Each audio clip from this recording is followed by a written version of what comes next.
पाणी टंचाई आणि जनता दरबार किंवा मग आमसभा आपण आयोजित केलेली होती। या कार्यक्रमासाठी या बैठकीसाठी आवर्जून उपस्थित असलेले अविनाशजी कांबळे साहेब, उपविभागीय अधिकारी हातगाव, पल्लवी टेमकर मॅडम तहसीलदार, त्याचबरोबर श्रीयुत जाधव साहेब, गट विकास अधिकारी पंचायत समिती हिमायतनगर, त्याचबरोबर आम्ही जवळजवळ 10 वर्ष त्यांच्यासोबत काम केलं असे नांदेड जिल्हा परिषदेचे बांधकाम सभापती, माजी तथा 5 वर्ष जिल्हा परिषद सदस्य म्हणून सुद्धा काम केलं त्यांनी। मिसेस होत्या प्रतापरावजी देशमुख साहेब, त्याचबरोबर शिवसेनेचे जिल्हा प्रमुख विवेकजी देशमुख, माननीय गंगाधरराव पाटील साबरेकर, नांदेड जिल्हा परिषदेचे माजी उपाध्यक्ष बालासाहेब कदम, माजी सभापती पंचायत समिती हातगाव, विजय वळसे पाटील, माजी सभापती तथा अध्यक्ष निराधार समिती हिमायतनगर, गजानरावजी तुपतेवार, जिल्हा सरचिटणीस भाजपा रामभाऊ ठाकरे, आमचे शिवसेनेचे तालुका प्रमुख गजानरावजी चायल, भाजपा तालुका अध्यक्ष अभिषेकजी लुटे, राष्ट्रवादी तालुका अध्यक्ष सत्यव्रतजी ढोले, आमचे माजी जिल्हा परिषद सदस्य राजू पाटील गोयल, उपजिल्हा प्रमुख विकास पाटील देवसरकर, बालाजीराव राठोड, माजी पंचायत समिती सदस्य शीतलताई बांगे, महिला आघाडी जिल्हा प्रमुख संदेश पाटील हडसणीकर, युवा सेना जिल्हा प्रमुख ज्ञानेश्वरराव बुट्टेवाड, तालुका प्रमुख युवा सेना गजानरावजी हडपकर, शहर प्रमुख परमेश्वरजी गोपतवाड, पत्रकार तथा सरपंच संघटना तालुका अध्यक्ष रामभाऊ सूर्यवंशी, त्याचबरोबर आशिषजी सकवान, माजी तालुका अध्यक्ष भाजपा एकनाथरावजी जाधव साहेब, लक्ष्मणरावजी जाधव, माजी उपसभापती हिमायतनगर पंचायत समिती राजूजी जाधव, गजानरावजी गोपेवार, पवनजी करडेवार, नागोरावजी गुंडेवार, दिगंबरराव शिरकुले, आमचे जावेद शेठ, त्यांच्यासोबत आलेले नगरसेवक, पत्रकार प्रकाशजी जैन, दत्ताजी शिराणे, विजयजी वाठोरे, सर्वांचे नाव दिले का?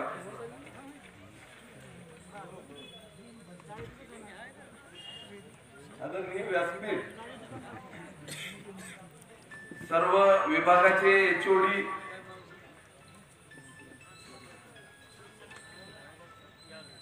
आणि तालुक्यातून आलेले पोलीस पाटील, तंटामुक्ती अध्यक्ष, सर्व सरपंच, ग्रामपंचायतचे सर्व सदस्य आणि मोठ्या संख्येने आलेले नागरिक, विषय खूप राहून गेले, परंतु विषय जरी राहिले असलं तरी आपण समस्या सोडवण्यासाठी जाऊ। मी ह्याच्या अगोदर सुद्धा सांगितलं, निवडून आल्याच्या नंतर लोकप्रतिनिधी ते कोण्या एका पक्षाचा नसून जनतेचा, तालुक्यातील जनतेचा मायबाप असतो, सेवक असतो। या दृष्टिकोनातून आपल्याला 5 वर्ष काम करायचं आहे। मला मागच्या जास्त खोलात जायचं नाही। मी असा माणूस आहो की माझ्या लाईफ मध्ये माझ्या लेटर पॅडवर मला तरी या 25-30 वर्षात असं आठवत नाही की अधिकारी असो कर्मचारी असो 4-5 तरी तक्रारी केल्या असतील, मला आठवत नाही. फारच मग कुठं जर घेतले तर बळीच घेतले बऱ्याच कर्मचाऱ्याचे. नाव सुद्धा सांगू इच्छितो. मी कालच्या आपल्या शाळेवर सुद्धा पब्लिक स्कूलवर सुद्धा सांगितलं बरेच किस्से. कालच्या आमसभेत सुद्धा हद्दीवरचे सांगितले. मी असा एकच व्यक्ती आहे की स्वतःच्या कार्यकर्त्याच्या विरोधात लढलेला आहोत. एक उदाहरण म्हणून फक्त सांगतो, परत काही लोक नवीन असतील. 15 जिल्हा परिषद सदस्याच्या विरोधात 14 माझ्या विरोधात होते. आमची 15 ची संख्या होती. साहेब तुम्हाला आठवते का? सत्संकर साहेब, जिल्हा परिषद सदस्य संख्या 15 ची होती. मी एकटाच विरोधात होतो. 14 माझ्या विरोधात होते. अशा वेळेस सुद्धा म्हणजे अधिकाऱ्याची बाजू घेतली होती. चांगल्या अधिकाऱ्याच्या पाठीमागे सुद्धा राहिलो. आणि मी फक्त लोकांसाठी असतो.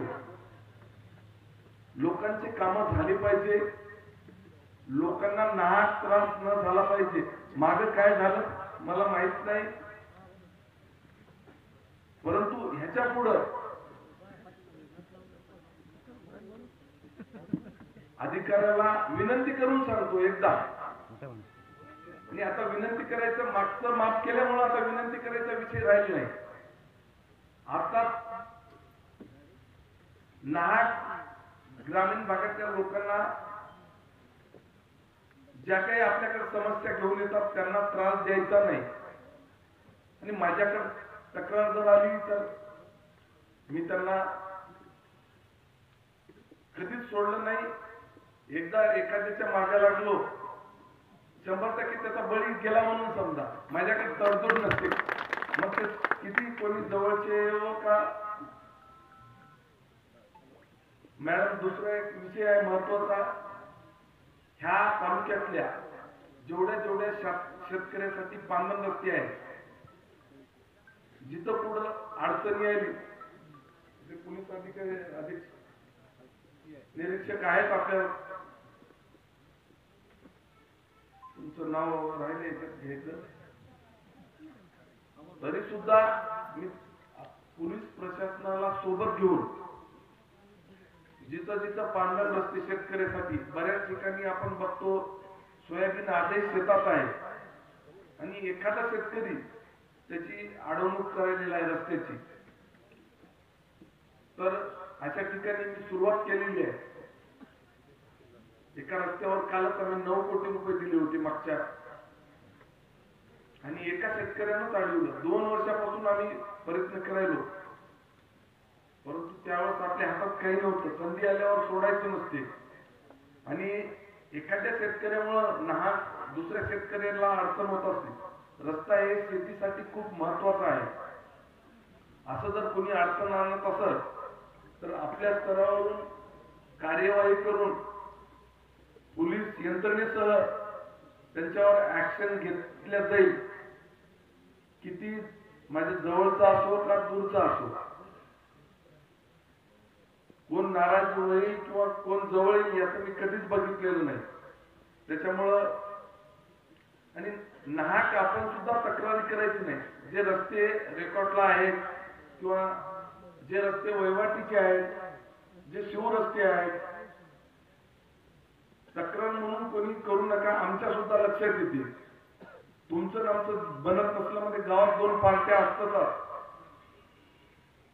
आम्ही कुठलेही एखादं स्ट्रिक किती मारत असलो तरी सुद्धा आम्हाला सुद्धा लक्षात येते की हे कोण्या दृष्टिकोनातून तक्रार करायला आहे. नाहक कर्मचाऱ्याला, अधिकाऱ्याला सुद्धा त्रास आपल्याकडून झाला नाही पाहिजे, परंतु लोकांच्या समस्या, लोकांची कामं झाली पाहिजे. ज्या काही लोकांना रेशन कार्डाच्या मोठ्या प्रमाणात तक्रारी आहेत तिकडे सुद्धा होत्या, आमच्या तालुक्यात सुद्धा, म्हणजे हदगावमध्ये सुद्धा रेशन कार्ड नरेंद्र मोदी साहेबांनी गेल्या 3 वर्षापासून, कोविडच्या काळापासून या भारत देशातल्या 80% लोकांना मोफत धान्य देण्याचा निर्णय घेतलेला आहे. मागच्या वर्षी सुद्धा 1 वर्षाचा एक्सटेन्शन दिलेला आहे. परंतु बरेच लोक धनदांडके याच्यामध्ये रेशन कार्डामध्ये आलेले आहेत. आता त्यांना काढायचं, आपला रेशो मला वाटतं 75 किंवा 80% वर जाऊ शकत नाही. 100% लोकांना तर मोफत रेशन देऊ शकत नाही. परंतु त्यांना कोण काढायचं? पूर्वीच्या लोकांनी त्यांना घेतलेलं आहे. त्याच्यामध्ये काही जर लोक पुढे आले की त्यांनी स्वतःहून राजीनामा दिला की बाबा माझी, आणि जन्मभर दारिद्र्य किंवा बीपीएल खाली जावं असं काही हे नाही. आजचा बीपीएल धारक उद्या एपीएल मध्ये येऊ शकते. तसं आपण ओळखूनच ज्यांना कोणाला वाटलं त्यांनी राजीनामा दिला तर पुढच्या जे काही गोरगरीब वंचित आहेत धान्य वाचून ते पुढे येतील. बऱ्याच लोकांना आपण काहीच करू शकत नाही. एखाद्या मुलीचं लग्न झालं, दुसऱ्या घरी गेली तर ती सगळी ऑनलाईन प्रक्रिया रेशन कार्डाची आहे आणि आपल्याकडून मोठ्या प्रमाणात होत नाही. बऱ्याच लोकांना आमच्याकडे तर एवढ्या मोठ्या तक्रारी आहेत की रेशन कार्डासाठी 2-5 हजार लोकांची इथे दलाल सुरू झालेली आहे. ती कुठेतरी बंद झाला पाहिजे. याच्यावर मॅडम आपल्याला मोठ्या प्रमाणात काम करायला लागणार. मग ते कुठल्याही डिपार्टमेंटचा असो, ही दलाली बंद झाली पाहिजे. लोकांना न्याय द्यायचा असेल, एखाद्या गोठा मंजूर करण्यासाठी किंवा एखाद्या याच्यासाठी, ठीक आहे, एखाद्या गुत्तेदाराचं आम्ही समजू शकतो, त्यांना 4 पैसे प्रॉफिट झाली तर ते सुद्धा मी नाही सांगू शकत. परंतु जे घरकुलाचा लाभार्थी आहे त्यांच्याकडून अपेक्षा करणं म्हणजे किती चुकीचं आहे. त्यांची तुम्ही पिळवणूक करायली आणि त्याला 2 टाइमचं जेवणाची व्यवस्था नाही. आणि कुठं आपण नेणार तरी कुठं आहोत? शेवटी काय करणार आहोत? आपण इथल्या इथं बघत नाही का अधिकाऱ्याचे, पदाधिकाऱ्याचे मुलाची काय अवस्था आहे? ते कोणाची धन करणार? ते काय करतात? ते उधळपट्टी. मग कोणासाठी करायचं? समोरचं व्याकुळतेनं तुमच्याकडे येते, त्यांना राहायला साधं घर नाही ना, अशा लोकांकडून आपण पैशाची मागणी करतो. मला तुमचं काहीच पाहिजेच नाही, चहा सुद्धा पाहिजेच नाही, परंतु लोकांना त्रास देऊ नका. मी विनंती करून सांगायलो, ही शेवटची विनंती आहे. माझ्याकडे तक्रार आल्यानंतर मी सोडणार नाही. कोणाला माहित नसेल तर विचारून घ्या, नवीन कोणी कर्मचारी अधिकारी असतील तर.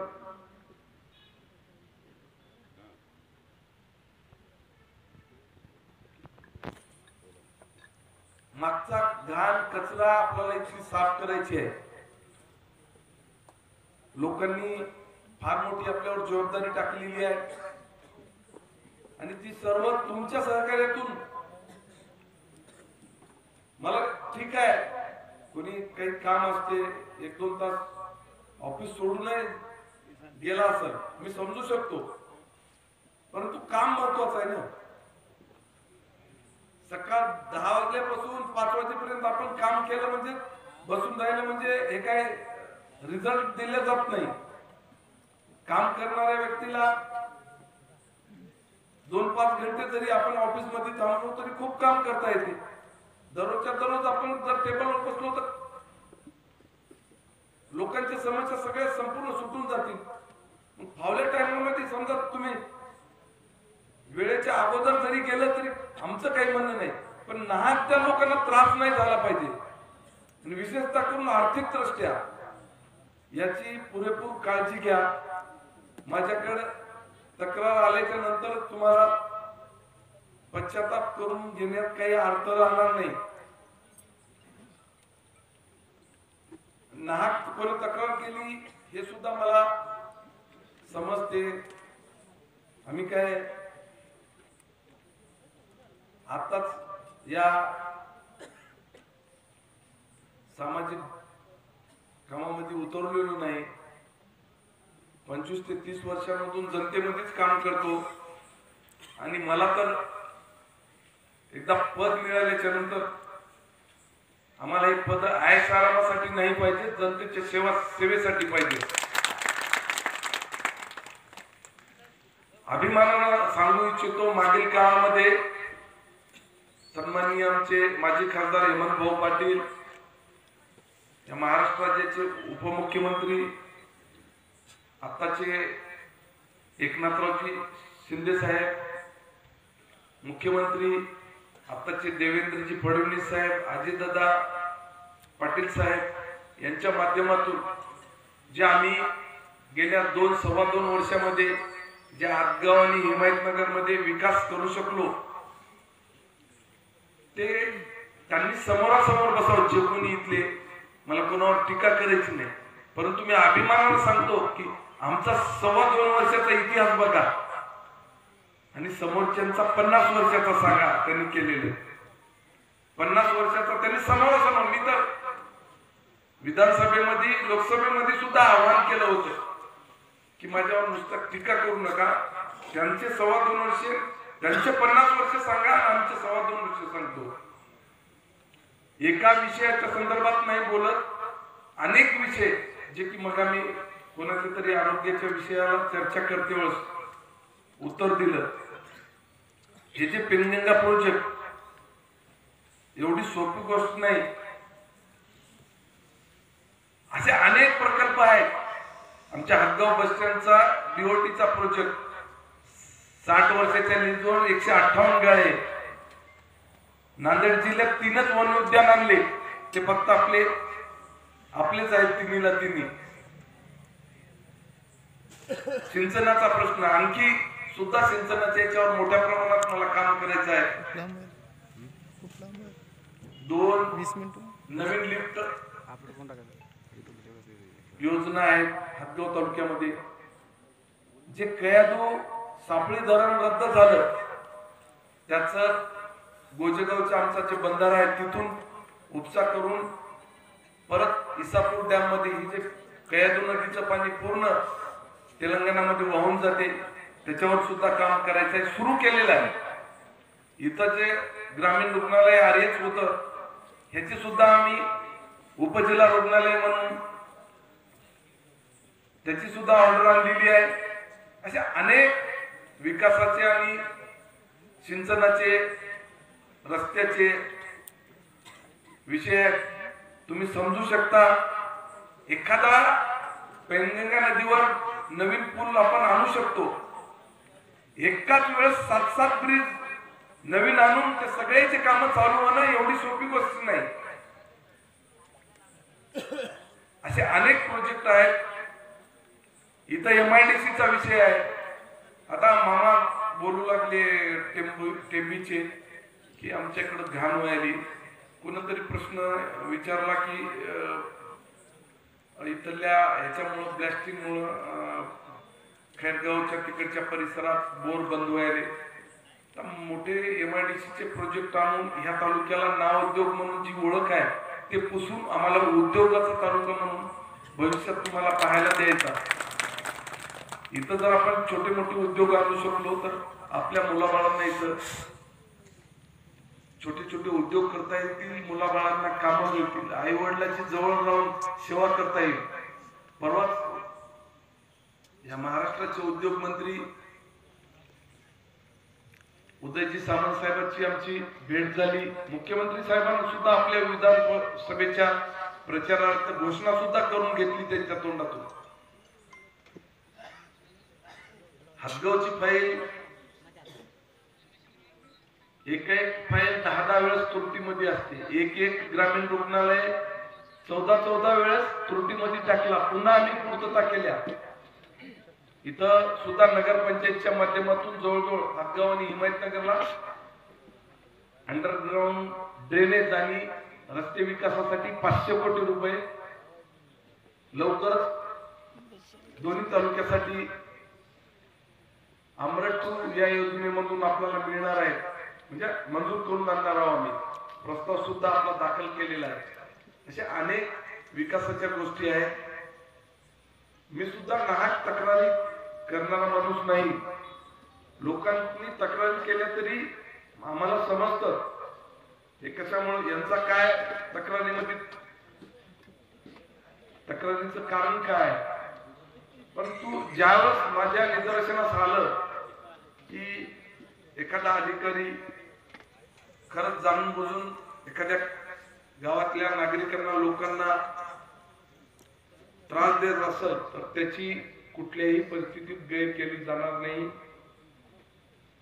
त्याच्यामुळेच मी विनंती करून वारंवार आपल्याला सांगायलो. त्याचबरोबर ज्या काही घरकुल मोठ्या प्रमाणात आलेले आहेत शहरात आणि ग्रामीण भागात सुद्धा, त्या घरकुलासाठी आपण 5 ब्रास देतो. एका घरकुलासाठी 5 ब्रास लागतील. शासन निर्णय काय 5 ब्रास रेती देण्याचा. आणि मी रेती परवा सुद्धा मी ते विषय सांगितला. हे मुरुम मी यांना अवैध समजतच नाही. मी पाठीची मुळीच घालायलो नाही. ही गरज आहे. उगाच आपल्या घरासमोर नेऊन टेकडी करत नाही मुरुमाची रेतीची कोणी. हे बांधकामाला लागतच असते. खड्डा असला की तर रेती मुरुम टाकायच लागते. परंतु हे गुटखा मटका क्लब हे साहेब पूर्णपणे बंद झाले पाहिजे. याची जर मला तक्रार आली, कारण 1 किंवा 10 व्यक्ती श्रीमंत होत असतील आणि त्याच्यापासून शेकडो लोक बर्बाद होत असतील तर हे किती आपल्या जवळचा असो का लांबचा असो त्याची मी कधीच गय करत नाही. आणि मी सार्वजनिक विषय घेतो.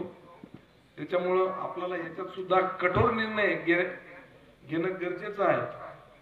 आता ही आजची 13 तारीख समजा, याच्यानंतर दारू, अवैध मटका, गुटखा क्लब हे 3-4 गोष्टी बंद झाल्या पाहिजे.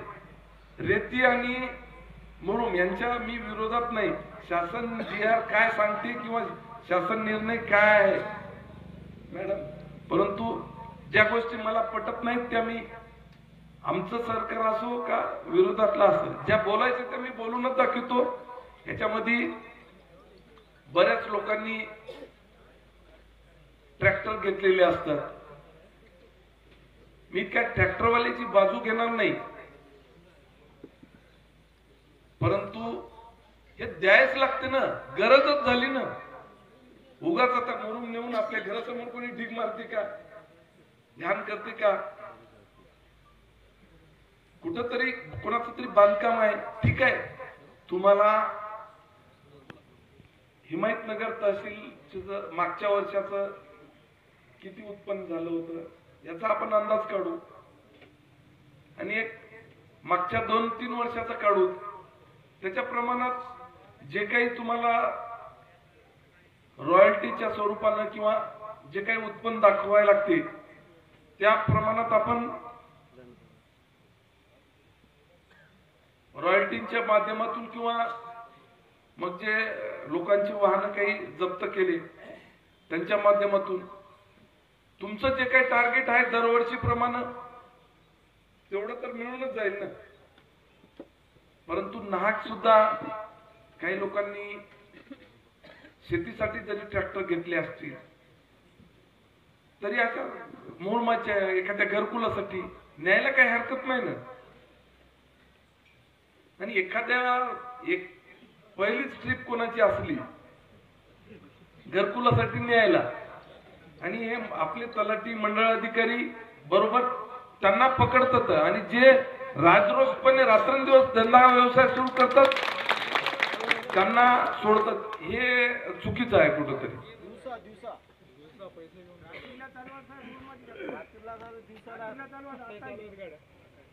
नाही, ह्या लोकांवर कुठंतरी वचक केलीच पाहिजे. याच्यावर आपण ऍक्शन नक्कीच घेऊ.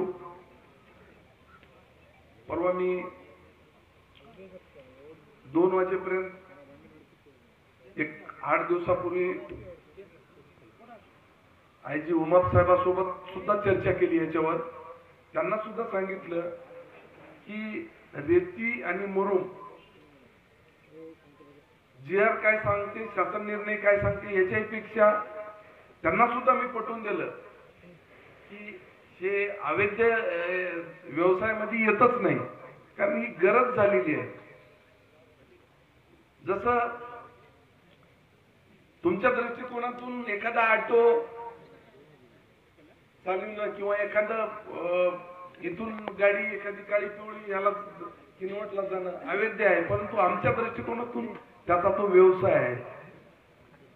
कारण एक गरज आहे. कारण आजच सगळ्यांना बस वेळेवर येऊ शकत नाही, सगळ्या प्रत्येकाकडे वाहनाची सुविधा नसते. म्हणून मी जास्त वेळ न घेता परत एकदा आपल्याला विनंती करणार आहे की आपण आता जे काय झालं आपण विसरून जाऊ मागचं. मी मागचं काढणारा सुद्धा माणूस नाही. मी फक्त कोणी सांगितलं तर ऐकून घेत असतो, परंतु जुनीने एखादी जर फारच गंभीर तक्रार असली तर त्याच्यावर प्रसंगी आपण ऍक्शन सुद्धा घेऊ.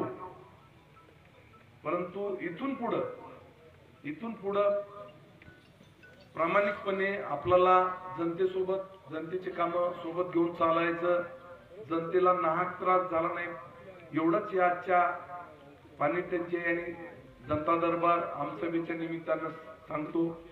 आणि जे काही प्रश्न उपस्थित केले त्या लोकांना मी प्रत्येक जिल्हा परिषद सर्कल न्याय बैठका घेऊन प्रश्न असेच सतत 5 वर्ष सुद्धा सोडवण्याचा निश्चित प्रयत्न करणार आहे, जेणेकरून आज जे सब्जेक्ट विषय इथं चर्चेला गेले ते विषय त्या कर्मचाऱ्याला त्या अधिकाऱ्याला जाणीव असली पाहिजे की पुढच्या वेळेस आपलं ह्या समोरच्याचं काम झालं पाहिजे. ह्याच्यासाठी आपल्याला बैठका घ्यायच्या आहेत. आम्हाला प्रत्येक सांगलेली गोष्ट लक्षात राहत नाही, परंतु त्या बैठकीच्या निमित्तानं ते माणूस तिथं पुन्हा टपकतेच आणि साहजिक आहे ना, त्यांची ती गरज आहे. ह्याच्यासाठी आपल्याला त्या बैठकाची नितांत गरज आहे. म्हणून अशा पद्धतीनं सोबत राहून काम करू. आणि आम्ही सोबत कधीही आम्ही अधिकाऱ्याला सोबत राहूनच काम केले. मग आता वेळ नाही सांगायला, नाही तर परंतु आपण सुद्धा मागचे दिवस विसरा आता, आणि विसरले पाहिजे, नाहीतर आपल्याला नाहक त्रास होईल. याला जबाबदार सुद्धा तुम्हीच राहाल. एवढंच या प्रसंगी सांगू इच्छितो. परत एकदा खूप वेळ घेतला तुमचा. खरंच आपल्याला घरी जायचं आहे, आम्हाला सुद्धा सर्वांनाच आपल्याला घरी जायचं आहे. तरी सुद्धा एवढ्या मोठ्या संख्येनं आपण इथं उपस्थित आहात. आमचा सत्कार तर केला, परंतु या जनता दरबाराच्या माध्यमातून निश्चितच पुढील काळात आपले प्रश्न सुद्धा निकाली निघतील.